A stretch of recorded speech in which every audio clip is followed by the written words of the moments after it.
I yell at my sister at my wedding and tell her that no one cares if she's pregnant.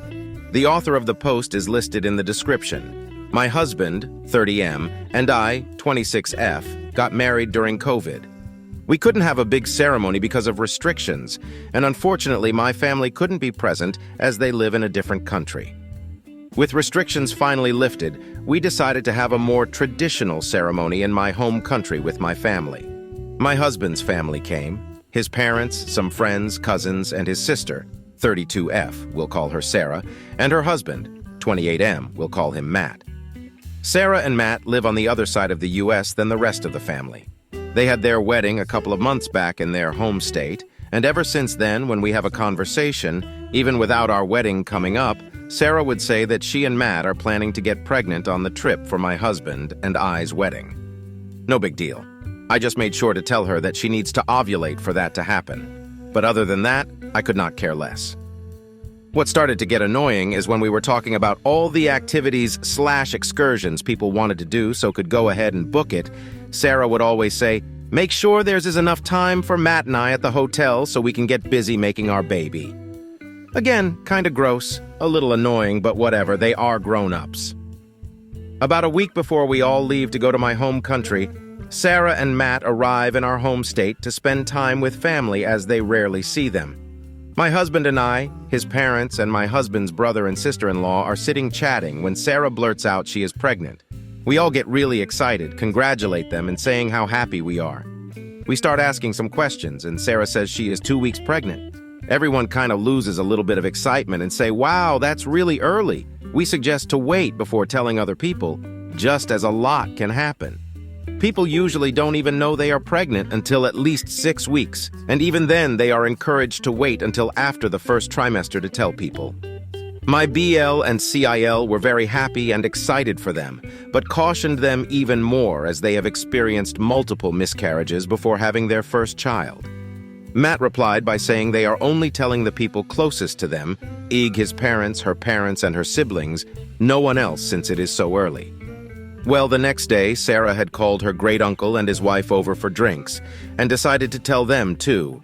Called her one aunt and uncle, and told them. And by the end of the day, basically the entire extended family knew, as well as some of her mom's friends, which stopped by the house, and Sarah told. With each person Sarah told, Matt got more agitated, as they had agreed to only tell a select few people.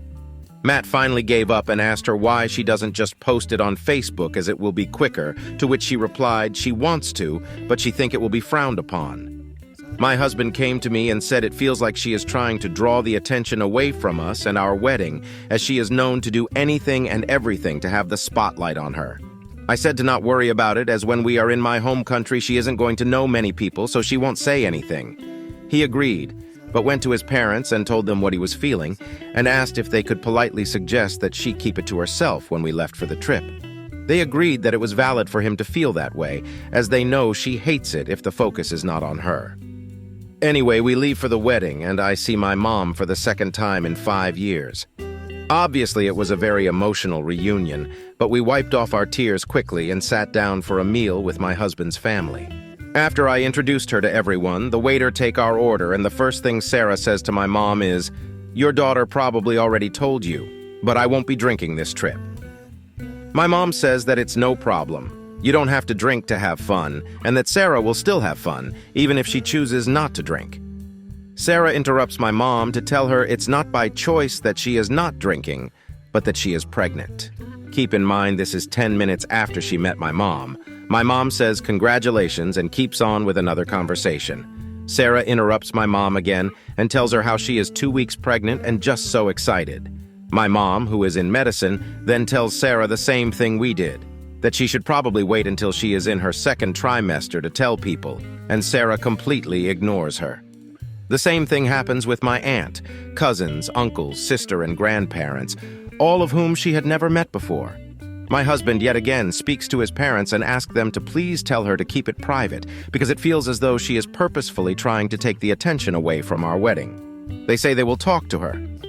Matt actually comes up to us and apologizes by saying he agrees that it has gotten out of hand and that the number of people that know is way more than the number they agreed upon. Fast forward, We are sitting eating while we wait for one of our excursions.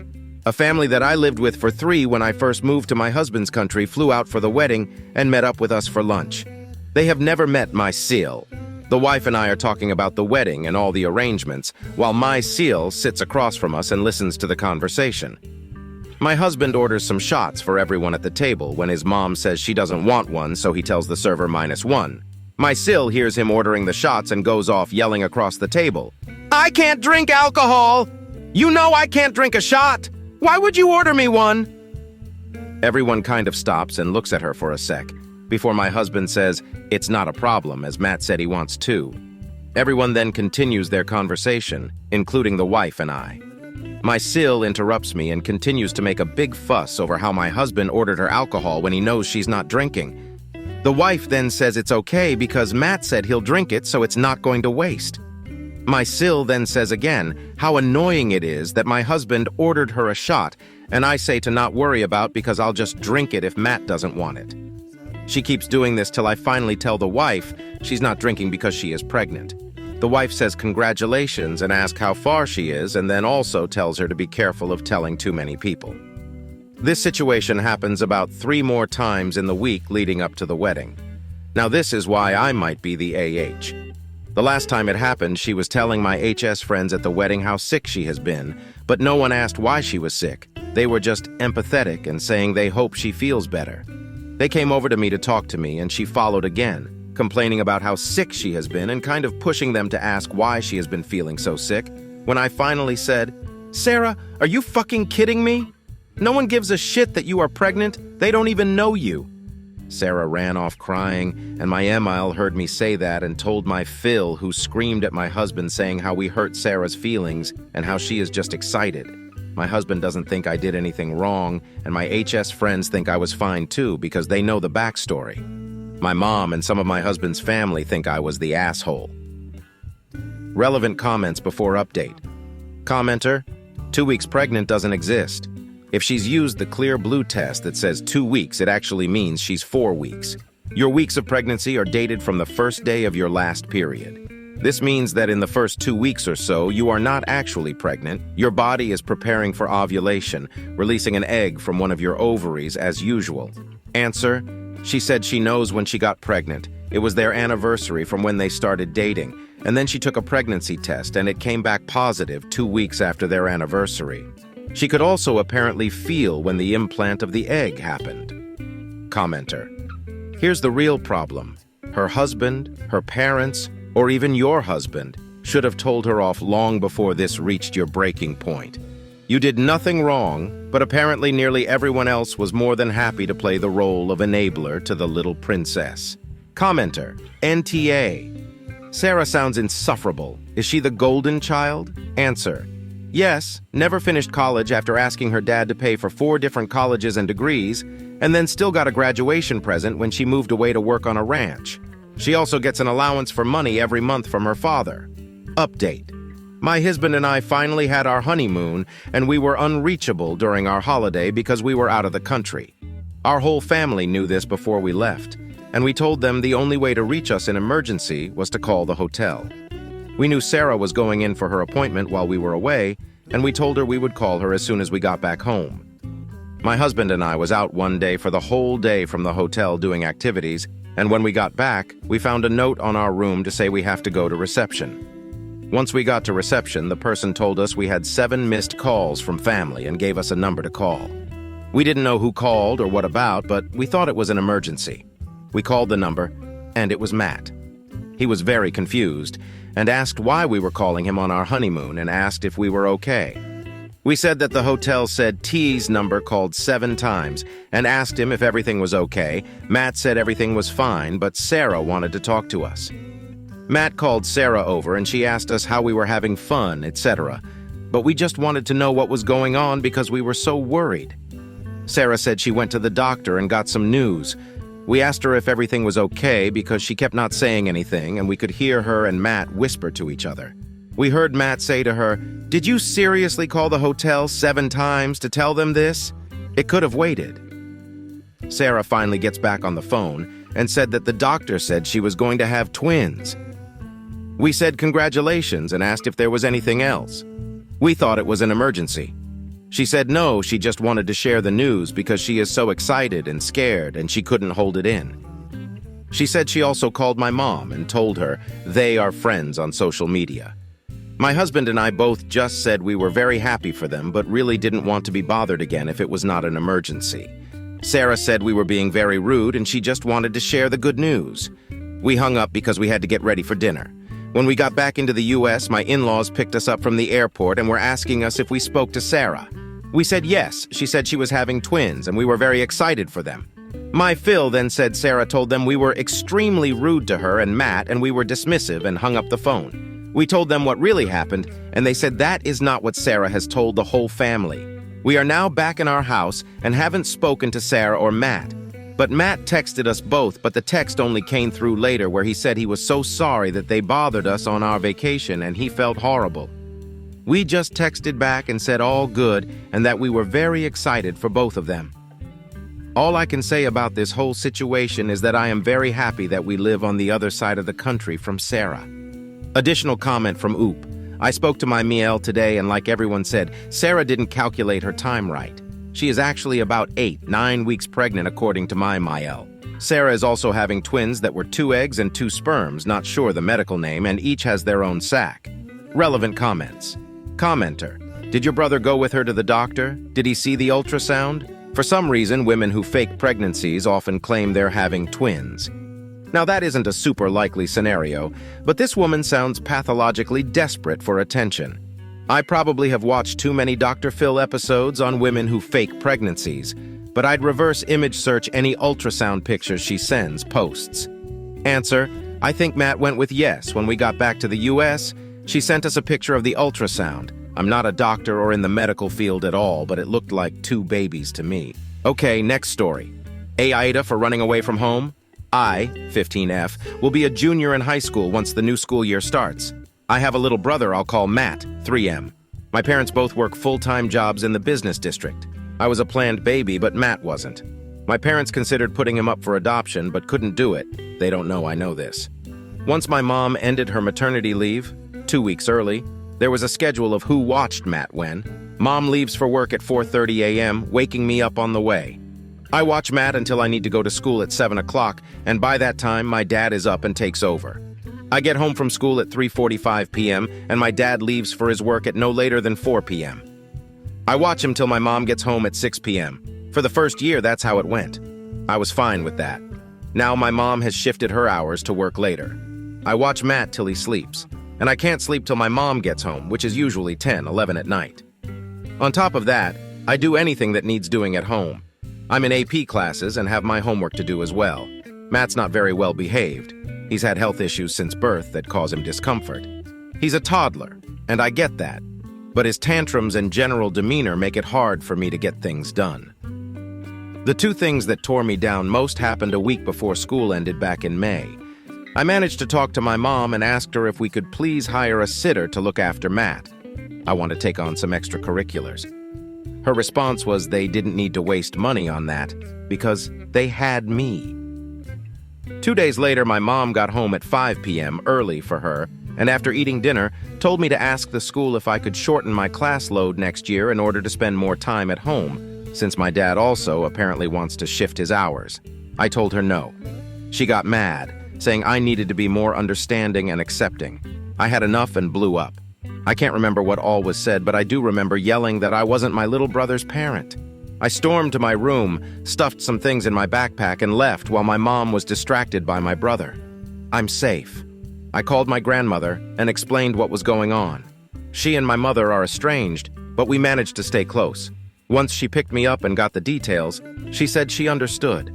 My parents blew up my phone, demanding I come home and telling me I should be ashamed I'm acting this way. My grandmother blocked their numbers. She did talk to them, and they agreed I can stay where I'm at until I get my head on straight. I feel guilty for leaving my brother, but at the same time, I feel so worn out. Other family weighed in. While most are on my side, others say I need to accept my duties in the family and suck it up. I'm conflicted and don't know what to do. Aida for running away? Update. A couple of people said I needed to talk to my parents about a sitter or boundaries. I've tried before the last time. They either brushed me off or said things like, "That costs so much money," and "But you do such a good job," and "You're the big sister, it's your duty to watch him." I looked up parentification since I'd never heard it before, and all the boxes were ticked. I had no idea. My grandmother is talking to an attorney and wants to set up an arrangement that will let me stay with her my last 2 years of high school. After I graduate, I plan to go to college in another state. Update. It's been a few weeks, but quite a bit has happened. I'll try my best to keep things concise. Once again, thank you for all your comments and support. They meant a lot to myself and my grandmother, who says hello. Firstly, my father managed to find my post despite my efforts. He told my mother about it, and she proceeded to blast me to the members of my extended family via social media, saying I made them look bad. She deleted the post a few hours later, according to my cousins, who support me. A few days later, during a meeting between my parents and myself, my grandmother and our lawyer, my father apologized to me and I felt it was sincere. As for my mother, she was silently fuming. Matt was at their house with one of my aunts. They agreed, with great reluctance on my mother's end, to give my grandmother full custody of me for my remaining 3 years as a minor. The next day, my grandmother and some of my supportive family members helped me get what I had for belongings out of my parents' house. I didn't feel true relief until that moment. Now I'm trying to enjoy my summer. I'm hanging out with friends, going swimming, I'm relaxing, I'm finally reading books I bought 3 years ago that I never got a chance to read. I'm planning extracurriculars for next semester, and even planning a birthday party, my first in 3 years, for my sweet 16 in February. I'm also helping my grandmother around the house. I do chores, but this time I'm getting an allowance. Even my sleep has improved. It's a whole new way of living, and it's kind of overwhelming, but I've never been happier. Hopefully this is the last time I post. I'm going to log off Reddit and go out with my grandmother for some shopping. Relevant comments. Did you get all of your documents? Our lawyer was with us when we went to get my things and requested all my important documents. My father handed them over. My mother hid in the master bedroom. Make sure to go completely no contact. Back when I first left the house, my grandmother blocked their numbers and I blocked all their socials and emails. I don't hate them. Life's too short for hate. I don't even think I'm angry anymore, just disappointed and let down. Any chance they will neglect or abuse Matt when you're gone? Have they before? I don't believe they did. Mom would get frustrated because of how fussy he was, but never abused him. Dad was more patient with him. I think they honestly thought I had some gift when it came to him, like I was able to keep him behaved/calm. I wasn't. About her brother. I hope to reconnect with him once he's older, but with our mother being who she is, who knows? Update. Things have been going smoothly. I'm doing well in school, taking some extracurriculars, robotics and debate team, and still have time to read and hang out with friends. I have started to communicate with my dad, my decision, never in person, just over the phone. Mostly it's small talk. I talk about school and classes and he gives me updates on Matt, my little brother. I've not said a word to my mother directly since the day custody was given to my grandmother. The last time we spoke, my dad told me that Matt had realized I was no longer around and became more agitated. They hired a nanny to help out, but both my parents were still forced to cut back their hours. That was a week and a half ago. This past Saturday, I had my dream birthday party, which was themed after books.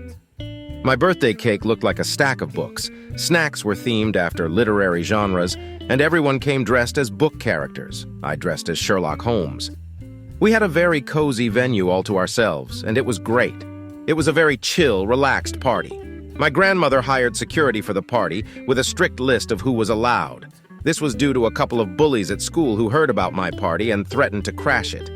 The party ended after a few hours and most of the guests left. The ones left were my grandmother, myself, one of the guards, and my 2 closest friends.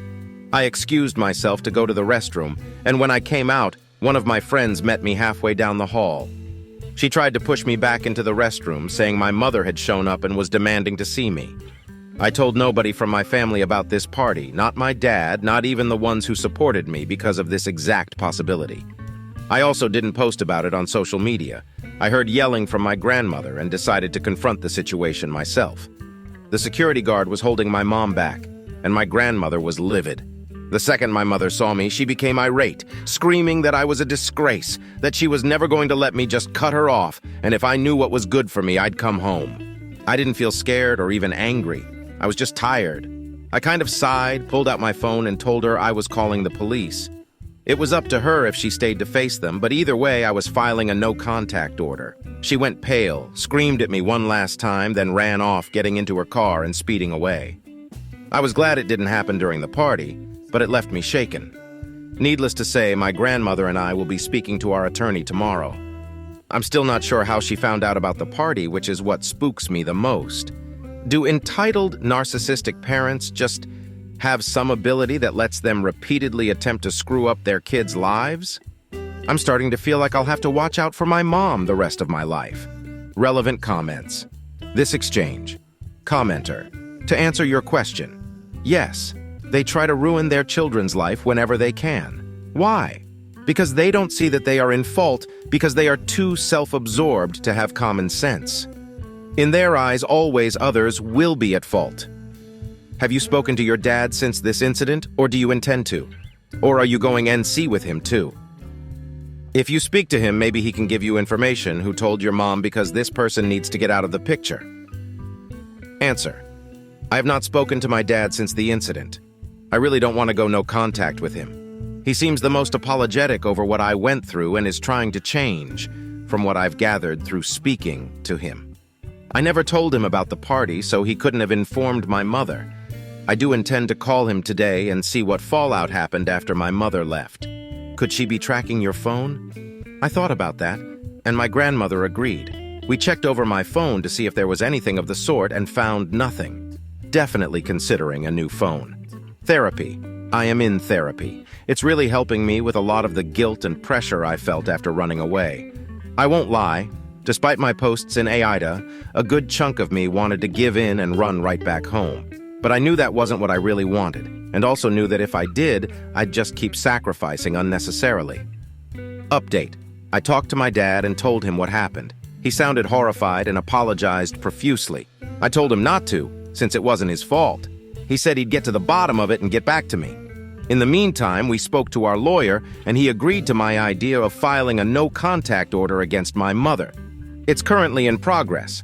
My grandmother contacted my school to ensure that my mother was not permitted on campus or allowed to get any information about me. Both my grandmother and I got new phones and had my grandmother's car checked for AirTags. None were found. I checked out all my friends' social media and nothing was posted before the party. I was baffled. 5 days later, I got a call back from my dad. Apparently, he put a lot of pressure on my mother and she finally spilled the beans. She bumped into another parent at a store, the mom of one of my most recent friends who was unable to make the party. They caught a cold. Said mom was not aware of all the drama between my mother and I, giving enough information for my mother to put two and two together and figure out where the party was. I am just thankful she was unable to get the exact time of the party. She tried calling the venue, but we password locked, I think that's the right term, everything, and they gave her no info. She didn't regret any of it, and even suggested waiting off school grounds once school let out and try to drag me back by the hair one day. Just typing that makes me shiver and feel sick to my stomach. My dad was appalled, and apparently that was the breaking point. They had a huge argument, and to make a long story short, he said he was done. He's in the process of moving out and staying in a hotel currently. He's filing for divorce and full custody of Matt. He offered to pay the nanny extra to hire her himself for Matt's sake. Now, even the relatives that were on my mother's side have started to cut her off. She insists she did nothing wrong, and that everything happening was my fault for being ungrateful and disloyal. All in all, there's hope for my dad and my brother. I think we can definitely have a better relationship in the future, so long as my mother stays out of the picture. Time will tell, I guess, and I guess that's it. Someone asked in the comments of my last post, asked if I was planning on completely cutting my mother out of my life once the no-contact order was filed. I didn't want to. She's my mom. But the way she is now, I don't think I have a choice. It's for my safety and mental, physical, emotional well-being. She doesn't have my best interests at heart, only her own. It's sad, but I know it's not my fault she's the way she is now. How do you like these stories? Write your opinion in the comments. Let's get 1,000 subscribers on this channel. Love you.